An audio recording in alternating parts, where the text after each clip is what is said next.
Ukraine ও রাশিয়ার মধ্যে অবশেষে সরাসরি শান্তি চুক্তি বৈঠক হলেও ৯০ মিনিটের মধ্যেই স্পষ্ট হলো শান্তি এখনো বহুদূরে। ডোনাল্ড ট্রাম্পের করা ভবিষ্যৎবাণী যেন বাস্তবেই রূপ নিল। ইউরোপের ১৯৪৫ সালের পর সবচেয়ে প্রাণঘাতী যুদ্ধের ৩ বছরেরও বেশি সময় পেরিয়ে অবশেষে এক ক্ষুদ্র কূটনৈতিক অগ্রগতি দেখা দিল। ওয়ালটন আবারও মিলিনিয়ার অফারে ওয়ালটন ফ্রিজ কিনে আপনিও হয়ে যেতে পারেন মিলিয়নিয়ার। মিলিনিয়ার ছড়াছড়ি দেশ জুড়ে, এটা শুধু ওয়ালটেনই পারে।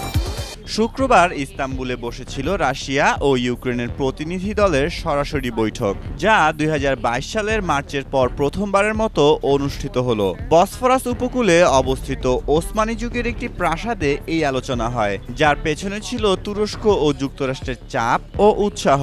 তবে পরিবেশ ছিল উত্তেজনাপূর্ণ। ইউক্রেনের প্রতিনিধিদের অনেকেই সামরিক পোশাকে উপস্থিত ছিলেন এবং উভয় পক্ষের মাঝে ছিল না কোনো করমর্দন। তুরস্কের পররাষ্ট্রমন্ত্রী হাকান ফিদান দুই পক্ষকে স্মরণ করিয়ে দেন, একদিকে শান্তির পথ, অন্যদিকে মৃত্যু ও ধ্বংস। মাত্র ২ ঘন্টার মধ্যে আলোচনা ভেঙে পড়ে, কারণ রাশিয়া তাদের পক্ষ থেকে নতুন ও অগ্রহণযোগ্য দাবি তোলে, যার মধ্যে ছিল ইউক্রেনের নিজস্ব ভূখণ্ড থেকে সেনা প্রত্যাহারের শর্ত। তবে একটি বাস্তব অর্জন ঘটেছে, উভয় দেশ ১০০০ যুদ্ধবন্দী একে অপরকে ফেরত দেবে।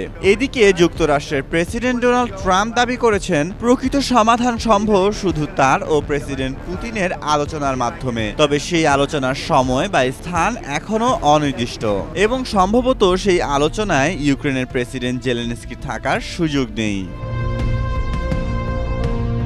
মেহেদী মাসুদ, জনকণ্ঠ।